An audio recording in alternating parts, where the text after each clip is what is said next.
नमस्कार दोस्तों।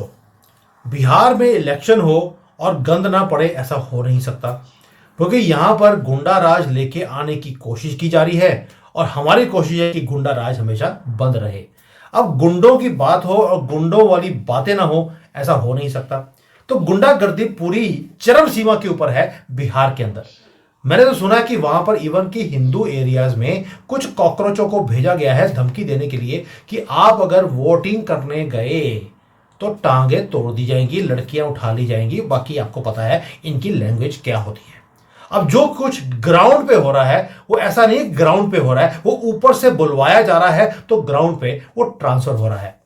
अब ये ऊपर क्या हो रहा है, ग्राउंड पे क्या हो रहा है, सारे के ऊपर आज बिहार के ऊपर बात करेंगे। आखिर बिहार में हो क्या रहा है, बीजेपी क्या कर रही है, ऑपोजिशन क्या कर रही है, और अवनीश जी जिस तरह की जो है ना पूरी एनालिसिस लेके आते हैं।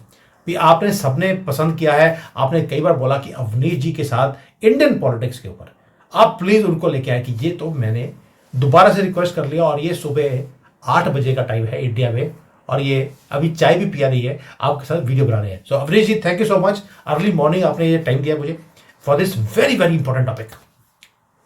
बिल्कुल सुमित जी, चाय पीने की कोई जरूरत नहीं। जब हम कॉफी विद सुमित जैन के साथ बैठे हैं तो लेट्स हैव कॉफी। सबसे पहले आपको नमस्ते, आपके सभी दर्शकों को Ram Ram ji. Sir, Bihar election, opposition का खेल, क्या मुद्दा है उनके पास? डेवलपमेंट का कोई मुद्दा है?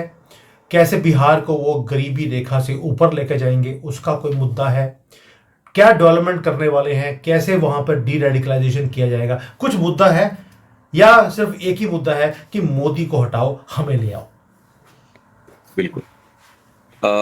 सुमित जी, सबसे पहले तो जो हमारे इस वीडियो को आपके बिहार के दर्शक देख रहे हैं या पूर्वी उत्तर प्रदेश के दर्शक देख रहे हैं, या ये कह सकते हैं हम कि पूरे उत्तर भारत के दर्शक जो देख रहे हैं, उन सभी को छठ पर्व, जो कि प्रकृति का पर्व है, जो कि सूर्य आराधना का पर्व है, उसकी बहुत बहुत शुभकामनाएं, बहुत बहुत बधाई।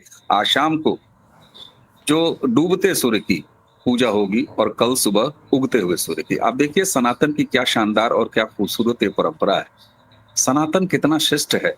लोग उगते हुए सूरज को सलाम करते हैं, ऐसा देखा गया है। लेकिन सबसे पहले सनातन डूबते हुए, अस्त होते हुए सूर्य को अपना पूजन अर्पण करता है, और उसके बाद कल सुबह जब सूर्य उगेगा तब वो प्रणाम करेगा। ये है सनातन की खूबसूरती। तो इसकी बहुत बहुत बधाई हो। अब आते हैं बिहार पे। मुझे दो लाइनों से शुरू करने का मन कर रहा है। वो लाइनें हैं, न उड़ा यूं ठोकरों से मेरी खाके कब्र जालिम, न उड़ा यूं ठोकरों से मेरी खाके कब्र जालिम, बस एक रह गई है मेरे प्यार की निशानी। आप सभी को याद होगा सुमित भाई, जब मैंने पिछली बार बात किया था तो मैंने एक एंगल सामने रखा था और उसके डॉट्स सामने रख दिए थे, और दर्शकों से ये अपील किया था कि इन डॉट्स को जोड़ लीजिए कि किस तरीके से सोनिया कांग्रेस, सोनिया परिवार, राहुल गांधी, ये पूरी तरीके से दशक भर पहले से एक ट्रैप बिछाया उन्होंने, और उस ट्रैप में बड़े आराम से लालू प्रसाद यादव की विरासत, राजनीतिक विरासत, और तेजस्वी प्रताप पूरी तरीके से फंस चुके हैं। आज आप देखिए कि जब महागठबंधन बिल्कुल चुनाव के बीच में है, राहुल ने एसआईआर के बहाने एक यात्रा की, दूल्हा खुद बने, स्टेफनी तेजस्वी को बनाया, उसके बाद मोदी जी को मां की गाली और तमाम तरह की चीजें आ गई। ठीक, एक तरफ एनडीए मजबूत गठबंधन के तौर पर नीतीश कुमार के नेतृत्व में चेहरा सामने रख के प्रधानमंत्री जी का अलग उसमें एनर्जी लगी हुई है, और सीटों का बहुत आराम से बंटवारा, कहीं कोई उठापटक नहीं, कहीं कोई ऐसी खटपट नहीं, और एक मुश्त होके एनडीए इलेक्शन में लड़ा। अब सवाल ये होता है साहब कि कोई भी पॉलिटिकल पार्टियां जब इलेक्शन में उतरती हैं तो उनकी ये बेसिक रिक्वायरमेंट है कि अपनी मजबूत ताकत के साथ एक पार्टी के तौर पर और एक कोलिजन के तौर पर वो फील्ड में उतरे और अपना काम करें। This is what NDA is doing. लेकिन अब दूसरी तरफ बात करते हैं कि महागठबंधन, कहने को तो महागठबंधन है, अंततः राहुल गांधी ने अपने मुंह से तेजस्वी यादव को सीएम फेस डिक्लेयर नहीं किया गया। मजबूरी में सही उन्होंने अपने कुछ पालतू व्यक्तियों को भेज दिया। जैसे जब बॉस किसी के साथ डील नहीं करना चाहता, कंपनी का मालिक किसी के साथ डील नहीं करना चाहता, तो ये पोजीशनिंग दे देता है, वो अपने सीईओ को भेज देता है या किसी जूनियर है। इसी तरह डिप्लोमेसी में आप इंटरनेशनल डिप्लोमेसी के मास्टर हैं और उस जियो पॉलिटिक्स के मास्टर हैं। जब हमें हल्का सिग्नल देना होता है किसी कंट्री को, किसी कंट्री के मुखिया के लिए, तो क्या करते हैं, जब वो आता है तो एयरपोर्ट पर हम किसी जूनियर ऑफिसर, किसी जूनियर मंत्री को भेज देते हैं, रेड कारपेट जरूर बिछवा देते हैं, थोड़ा सा मैला और पुराना टाइप, और कहते हैं रिसीव करके ले आओ, और इससे वो पोस्टरिंग हो जाती है। आखिरकार अकेले तेजस्वी को अपना पोस्टर लगा के प्रेस कॉन्फ्रेंस करनी पड़ी, अशोक गहलोत नाम के और 2-4 और चवन्नियों को राहुल गांधी ने भेज दिया। तो इसका मैसेज साफ है कि वो गठबंधन को लेके कितना सीरियस। दूसरा, बिहार को लेकर राहुल गांधी कितना सीरियस है, अब इस पर भी जरा आ जाइए। कम्युनिस्ट पार्टी को वो अपने साथ मंच शेयर नहीं करने दे रहे हैं, ये गठबंधन है? आप मुझे बता दीजिए। और तो और उनकी खुद हैसियत क्या है उसी गठबंधन में। तेजस्वी खुद को सीएम फेस बनाते हैं, मुकेश साहनी को वो डिप्टी सीएम फेस बनाते हैं, लेकिन कांग्रेस के हाथ में क्या आता है, न डिप्टी सीएम न कोई डिक्लेरेशन। तो ये तो कांग्रेस की हैसियत है, और कांग्रेस ने ये हैसियत कमाई है, ये भी एक प्लानिंग का हिस्सा है। दरअसल प्लानिंग है। राहुल गांधी जी, बिल्कुल। आप मुझे ये बताइए कि जिस आदमी ने गाड़ी के एक्सीडेंट होने का कोई काम कर रखा है, वो हमेशा दरवाजे के पास रहेगा और चुपचाप पतली सी सीट लेके बैठेगा कि जैसे ही उस गाड़ी का काम लगने वाला हो, कम से कम वो तुरंत कूद के बाहर हो जाए, और यही काम कांग्रेस वहां पर कर रही है।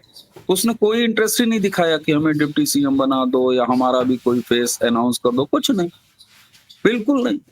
राहुल गांधी वहां पर चले गए हैं एक बार और, लेकिन कहते हैं ना, डीएनए बोलता है साहब, और इसीलिए मैंने वो 2 लाइनें कही थी, उस लाइनों को अब लेके एक बार और रिपीट करता हूं, फिर अगली बात कहता हूं जो कि बेहद खतरनाक है, और हम सबको बहुत गंभीरता से इस बात को समझने की आवश्यकता है। मैंने 2 लाइनें मजाक में नहीं कही थी, न उड़ायूं ठोकरों से मेरी खाके कब्र जालिम, बस एक रह गई है मेरे प्यार की निशानी। नफरत, आतंक, जंगल राज, लूट, गुंडई, महिलाओं की इज्जत उतारना, सरेआम गाड़ियां लूटना, चारा चोरी जैसे आर्थिक अपराध करना, देश के विरोधियों के साथ मिलके, देश के दुश्मनों के साथ मिलके देश के विरुद्ध षड्यंत्र करना, यही अकेली प्यार की निशानी महागठबंधन की रह गई है। कैसे? 3 शब्द और 3 मुद्दे, 3 हथियार हैं इस पूरे चुनाव बिहार में, महागठबंधन के पास, तेजस्वी और लालू के पास। चौंक जाएंगे, और दर्शक कांपना बड़ा जरूरी है, मैं कह रहा हूं, क्योंकि मुझे वो एडवर्टाइजमेंट याद आता है, डर के आगे जीत है। डरना बहुत जरूरी है, और डरते जब आप हैं तो सावधान हो जाते हैं, इसलिए सावधान रहना भी, अलर्ट रहना भी बड़ा जरूरी है। 3 मुख्य हथियार हैं बिहार में महागठबंधन तेजस्वी लालू गिरोह के पास। पहला, बुर्का। अब लोग चौंकेंगे, ये बुर्का कहां से आ गया? ये बुर्का जानते हैं कहां से आया? ये बुर्का आया है एसआईआर से, जो ये थर-थर कांप रहे थे। काली टेंट पहन के सलमा है या सुल्ताना है, परवीना है या शबीना है, या अब्दुल क्लीन शेव होके उसके अंदर है। इलेक्शन कमीशन ने जब एसआईआर पहले किया, एसआईआर के बाद भी अगर कोई फर्जी वोटिंग की संभावना है, तो इलेक्शन कमीशन ने कहा कि साहब, बुर्खा उठा के चेहरों की पहचान की जाएगी मुस्लिम वोटर्स। और इस काम के लिए आप देखिए, आंगनवाड़ी नाम का एक ऑर्गेनाइजेशन है, जो कि छोटे बच्चों के और जो गांव के बच्चे हैं उनके डेवलपमेंट के लिए काम करती है, उनके एजुकेशन के लिए, हेल्थ के लिए। वो एक मल्टीपर्पज कर्मचारी होता है। महिलाएं हैं सारी की सारी आंगनवाड़ी। हर बूथ पर आंगनवाड़ी की एक कार्यकर्ती रहेगी, एक महिला कर्मचारी रहेगी, जो इलेक्शन ड्यूटी देगी, जिसका काम है कि वो एश्योर करे कि अगर कोई बुर्काधारी आती है तो उसका बुर्का उठवा के उसके चेहरे का मिलान उसकी आइडेंटिटी कार्ड से और वोटर लिस्ट में उसकी फोटो से किया जाए। ये बताता है कि एसआईआर को कर लेने के बाद भी 1 भी प्रतिशत की कोई गुंजाइश इलेक्शन कमीशन अब भारत के किसी भी चुनाव, और ये सिर्फ बिहार का चुनाव नहीं, किसी भी चुनाव में अब फर्जी वोटिंग रोकेगा। लेकिन साहब, इस बुर्के को हथियार बनाया महागठबंधन ने। कहा कि अब देखिए, मजहबी हमारी स्वतंत्रता छीनी जा रही है। जब तुम हज के लिए जाते हो तो बुर्का उठा के जाते हो एयरपोर्ट पे, नहीं जाते। जब तुम वीजा लगवाते हो हज के लिए तो बुर्का उठा के जाते हो। जब तुम्हें सरकारी योजनाओं का लाभ लेना होता है तो बुर्का उठा के अपनी पहचान बताते हो और कहते हो कि हमें सरकारी योजना का लाभ दीजिए। तो मजहब यानी हज करने से लेके सरकारी योजनाओं तक के लाभ में तुम्हें बुर्का उठाने की कोई दिक्कत नहीं होती। लेकिन ये बताता है कि फर्जी वोटिंग कैसे रोकी जा रही है और तुम बुर्के के लिए परेशान। इसको मुद्दा बनाया है बिहार में। और जब ये मुद्दा बनेगा तो योगी आदित्यनाथ 25 करोड़ आबादी वाले उत्तर प्रदेश के यशस्वी मुख्यमंत्री अपनी पहली 2 जनसभाओं सहरसा और दानापुर में जाते हैं और बाबा जिस बुलडोजर के लिए जाने जाते हैं उस बुलडोजर से उन्होंने फर्जी सलमा का बुर्का उठा दिया और उन्होंने कहा कि बुर्के से परेशानी होती है तुम्हें और एक एक की पहचान की जाएगी। पहला बुर्का। अब दूसरा आता हूं वक्फ। कुछ हमारे यहां बड़ी दिक्कत है, हमें जानने की बड़ी आवश्यकता है। सुमित जी, आप मुझे ये बताइए, वक्फ अमेंडमेंट एक्ट जो नया सेंट्रल गवर्नमेंट लेके आई, केंद्र सरकार लेके आई, क्या वक्फ स्टेट सब्जेक्ट है? नहीं, नहीं। ये मैंडेटरी है। जो वक्फ अमेंडमेंट बिल जो कि अब एक्ट बन चुका है और जिसको सुप्रीम कोर्ट ने भी पूरी तरीके से थ्रू कर दिया है, वो साहब सेंट्रल कानून है और उसे मानना स्टेट के जुडिक्शन में आता है। वो न माने, उसको अपने यहाँ लागू न करे, ये स्टेट मैटर नहीं है, स्टेट सब्जेक्ट नहीं है। कुछ ऐसे कानून होते हैं जिसको स्टेट अडॉप्ट करे या न करे, लेकिन शेड्यूल 80 में कुछ ऐसे एक्ट्स होते हैं जिसको कि मैंडेटरी है स्टेट्स को अपने यहाँ इंप्लीमेंट करना। उसके बाद भी तेजस्वी यादव एक पॉलिटिकल रैली के मंच पे बिहार में होते हैं और एक मुसलमान नेता एक हिंदू कैंडिडेट के लिए, सुनिएगा, ध्यान दीजिए कॉम्बिनेशन, एक हिंदू सो कॉल्ड आरजेडी का कैंडिडेट जिसके लिए प्रचार के लिए तेजस्वी यादव स्टेज पर होते हैं और एक मुसलमान नेता ये कहता है कि अगर आरजेडी की सरकार आई तो हम वक्फ नाम के इस कानून को फाड़ के फेंक देंगे। डस्टबिन भी। और पब्लिक वहां तालियां बजा रही है। ये फ्रॉड यानी वक्फ के खिलाफ। आप मुझे ये बताइए, पहला बुर्का जिसमें फर्जी वोटिंग, मजहबी खेल, दूसरा वक्फ जिसमें इस देश के तीसरे सबसे बड़े लैंड जिहादी वक्फ के नाम के कलमे पढ़े जा रहे हैं। बिहार की जनता अंधी है, बिहार की जनता गूंगी है, बिहार की जनता बहरी है, वो इन्हें बताएगी। लेकिन इनका हथियार आप देखिए अब तक क्या है। और इसके आखिरी शब्द मैंने कहा, तेजाब। साहब, जिन्होंने भी बिहार को जाना है वो शहाबुद्दीन नाम के उस राक्षस का आतंक जानते हैं जिसने एक व्यापारी के 2 बच्चों को तेजाब से नहला के मार डाला, उसकी हत्या कर दी क्योंकि उसने वसूली करने की कोशिश की थी और उस व्यापारी ने वसूली नहीं दी थी और तीसरे बच्चे को भी उसके गोलियों से मार डाला। उस तेजाबी शख्सियत शहाबुद्दीन जिंदाबाद का नारा लगाता है तेजस्वी यादव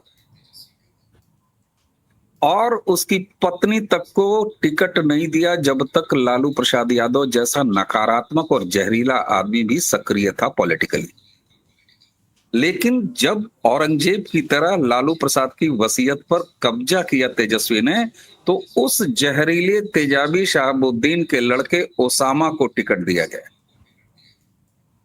और जंगल राज को अब तेजाबी राज का तड़का लगाया है। तो इस तरीके से 3 मजहबी मुद्दे हैं। इनके अलावा इनके पास न डेवलपमेंट का कोई मुद्दा है, न इनके पास कोई बिहार के विकास के रोड मैप का कोई इनके पास नक्शा है, कुछ नहीं है।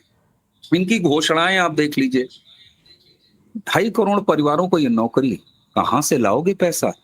तुम्हें पता भी है 2.5 करोड़ लोगों को तुम सरकारी नौकरी दे रहे हो। और उसके बाद इन्होंने जो प्रोग्राम तेजस्वी ने और प्रेस कॉन्फ्रेंस में दुनिया भर की बकवास की। आज MY फैक्टर ट्रेडिशनली लोग बिहार में जानते हैं कि लालू प्रसाद यादव ने मुस्लिम और यादव का एक कॉम्बिनेशन तैयार किया था, उसको MY फैक्टर के रूप में जाना गया। इन्हें हवा ही नहीं है कि नीतीश कुमार ने बिहार में एक दूसरा MY फैक्टर खड़ा कर लिया है और जो मजबूती के साथ नीतीश कुमार के पीछे खड़ा है और उस एम वाई संस्करण में, उस एम वाई कॉम्बिनेशन में एम है महिला, बिहार की महिला, जिसमें आजीविका दीदियां हैं, जिसमें आशा कार्यकर्ती हैं, जिसमें लखपति बहनें हैं, जिसमें शराबबंदी से लाभ पाई हुई, क्योंकि घरों घरों में जो शराब से कहर मचता था वो महिलाएं हैं। तो एक महिला वोटर जिसको न सिर्फ योजनाओं का लाभ मिल रहा है, बदले हुए लॉ एंड ऑर्डर में उनकी बेटियां वो खुद सुरक्षित महसूस कर रही हैं, और दूसरा वाई यंगस्टर्स, नौजवान।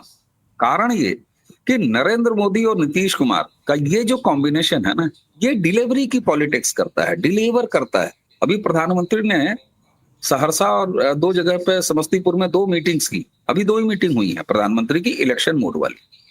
साहब, उन्होंने ये बताया कि ये क्या बात करते हैं, जंगल राज से इन्वेस्टर भाग खड़े होंगे।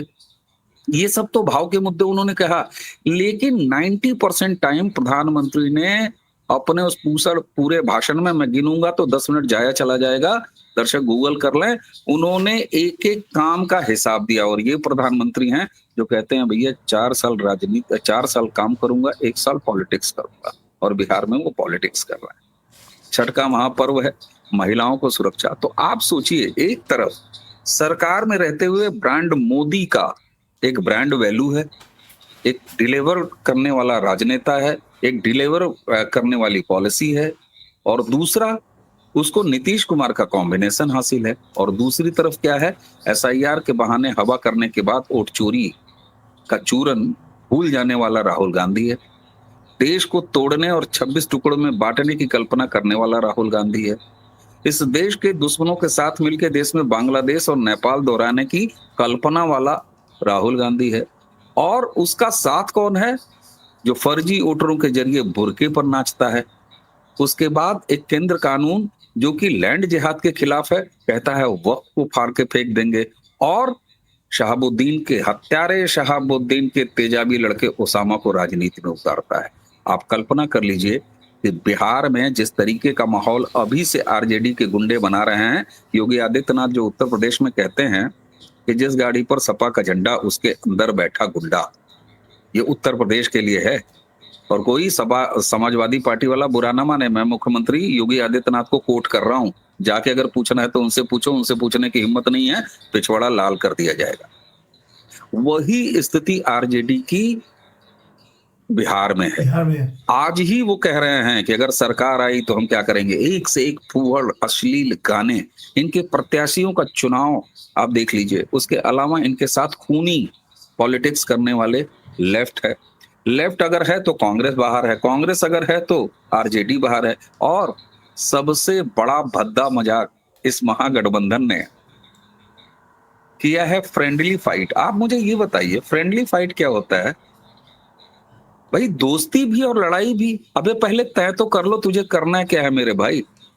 और अब मैं गंभीरता से कह रहा हूं, 14 ऐसी सीटें हैं, एक सीट पे कॉम्प्रोमाइज हो गया है, 13 ऐसी सीटें हैं जहां ये गठबंधन के ही प्रत्याशी कैंडिडेट एक दूसरे के सामने खड़े हैं और आपस में लड़ रहे हैं। दरअसल ये जानते हैं फ्रेंडली फाइट क्या है। ये कहते हैं बेशर्मी से कि ये हमारी नई स्ट्रेटजी है, लेकिन दरअसल मैं आपको हकीकत बता रहा हूं। कांग्रेस आरजेडी के एक एक टिकट 3-3, 4-4 करोड़ में बेचे जा चुके हैं। और जब आप टिकट बेच देते हैं, पैसा पकड़ लेते हैं, तो आपको माल की डिलीवरी करनी ही पड़ती है ना। इसीलिए इन 13 सीटों पर दोनों पार्टियों ने, दोनों गठबंधन की पार्टियों ने अपने अपने कैंडिडेट से, चूंकि करोड़ों करोड़ों रुपए ले लिए हैं, तो तुम्हारे बाप की औकात नहीं है कि तुम सिंबल नहीं दोगे। और यही वजह है कि करोड़ों में सिंबल खरीदने के बाद वो कहता अबे है सुन, होगा तेरा गठबंधन वाला, लेकिन मैंने करोड़ों में लालटेन खरीदी है, मैं नहीं बैठने वाला, चला। और कारपोरेट में, सेल्स में, सुमित जी आपको तो पता ही होगा कि जब एक सेल्स मैनेजर दूसरे सेल्स मैनेजर से बहुत कंपटीशन करता है, दोनों के टारगेट आपस में लड़ रहे होते हैं और सेल्स की टेरिटरी भी लड़ रही होती, तो माल का इन्फिल्ट्रेशन किस कदर होता है। और फिर दुकानदारों को ये कहा जाता है कि अरे ठीक है यार, 4 बक्सा उसका रख ले, 4 बक्सा मेरा भी रख ले। ये फ्रेंडली फाइट वो है, करोड़ों में ये सबूत है कि करोड़ों में टिकट बेचे गए हैं। और इसीलिए इनके कैंडिडेट अपना सिंबल वापस नहीं कर रहे हैं, और इनकी औकात नहीं है कि ये घोषणा कर दें कि हमारा ये कैंडिडेट हमसे विद्रोह कर रहा है, सिंबल वापस नहीं कर रहा है, हम इसके खिलाफ प्रचार करेंगे। क्या तेजस्वी यादव और राहुल गांधी एक दूसरे के खिलाफ प्रचार करेंगे? क्या साहनी और तेजस्वी एक दूसरे के कैंडिडेट के खिलाफ प्रचार करेंगे? ये है कि विपक्ष में रहते हुए भी चुनाव लड़ने के समय ये करप्शन है। आप जरा सोचिए कि गलती से अगर इनकी सरकार आ जाती है तो फिर स्थिति क्या होगी। इसलिए बिहार ने एसआईआर में बेइज्जत किया है लालू को, लालू के पूरे गिरोह को और राहुल गांधी को। उसके बाद बुरखा में पहचान से वो गदगद है, वो चुपचाप बैठा हुआ है कि हम तो कमिटेड हैं, लेकिन सलमा और सुल्ताना और अब्दुल की इन 4-4 बीवियों को हम फर्जी वोट नहीं डालने देंगे। रोहिंग्या बांग्लादेशी अवैधों से बात अब आगे चल चुकी है और ये है एसआईआर का असर। जमीन पर एसआईआर का क्या असर है कि बात अब रोहिंग्या तो अब रही नहीं गए, बांग्लादेशी तो अब रहे नहीं गए, उनका तो एसआईआर में नाम निकाल ही गया, फर्जियों का नाम निकाल ही दिया। लेकिन अगर यहाँ की नागरिक सलमा अगर सुल्ताना की जगह वोट डालने आ पहुंची तो उसको भी नहीं बख्शा जाएगा एसआईआर के बाद की ये हालत है। इसलिए बुर्का वक्फ ये बताता है कि लैंड जिहाद से ये कितना परेशान है और अपनी जमीन को लेके बिहार बड़ा सेंसिटिव प्रदेश है। आप सोचिए, पलायन करता है, दुनिया में जा जा के रोटी कमाता है, लेकिन छठ में ट्रेनों में लद लद के अपनी जमीन को चूमने चला जाता है, अपने पोखरे अपने गड्ढे को चूमने चला जाता है। वहां तुम वक्त को फाड़ोगे, बिहारी तुम्हें छोड़ेगा, फाड़ डालेगा अपनी उंगलियों से ईवीएम पर। और तेजाब उसे याद है, अब ओसामा को टिकट देने के बाद किसी को बिहार में जंगल राज याद दिलाने की आवश्यकता नहीं है। जंगल राज के बीच में तेजाब से भरे ड्रम अब बिहारी खुद देख रहा है। ओसामा को टिकट देके इन्होंने और शानदार काम किया है। तो एक तरफ ये 3 गंदे विस्फोटक हथियार है महागठबंधन के पास और दूसरी तरफ डिलीवरी की पॉलिटिक्स है। बिहार को बहुत बहुत बधाई, उसने लोकसभा चुनाव में 2014, 19, 24 भर भर के राष्ट्रवाद को वोट दिया है। इस बार विधानसभा चुनाव में भी मैं आज आपके मंच पर मैं सीटों की घोषणा करने से जरा बचता हूँ, मैं भविष्यवाणियां करने से जरा बचता हूं, लेकिन आज आपके इस कार्यक्रम में सुमित जी कह रहा हूं, ऑल टाइम लो परफॉर्मेंस रहेगा महागठबंधन का। आरजेडी अपने ऑल टाइम लो स्कोर पर रहेगी और 2014-19 वाला हार जो सेंटर में हुआ था वो होने वाला है। आप एनडीए की प्रचंड जीत देखेंगे, नीतीश कुमार की शानदार तरीके से वापसी देखेंगे उसी बिहार। जी अवनीश जी, जैसे आपने समझाया पूरा, आपने शुरुआत किया छठ पूजा से कि छठ का माहौल है जहाँ पर डूबते सूरज को हम सलाम करते हैं। तो ये डूबता सूरज हो या डूबता सूअर हो, उसकी सलामी है कि तुम्हारा टाइम क्या, यू आर इररेलीवेंट। और एसआईआर ने उसको इररेलीवेंट कर दिया, उसी को रेलिवेंट करने की कोशिश की जा रही है इस डूबते सूअर को, ये ऑपोजिशन के गठबंधन की तरफ से। लेकिन जो डूब गया सो डूब गया, दोबारा से यहां तो उग नहीं सकता भाई। उगने के लिए आपको बिहार छोड़कर, वेस्ट बंगाल छोड़कर, आपको बांग्लादेश, आपको पाकिस्तान, आपको कहीं भी झन्नों में जाना है, आप जाइए। भारत का पीछे छोड़िए, क्योंकि मैं बार बार बोलता हूं, ये 30 करोड़ से ज्यादा जिहादी जो भारत पे इलीगली 1947 से रह रहे हैं, इनको निकलना ही पड़ेगा। अब तो अमित शाह ने बोल दिया, जहां जहां पर ये हैं इन्हें डॉक्यूमेंट किया जा रहा है, इनको इररेलीवेंट किया जा रहा है और इनको पकड़कर बाहर किया भी जा रहा है।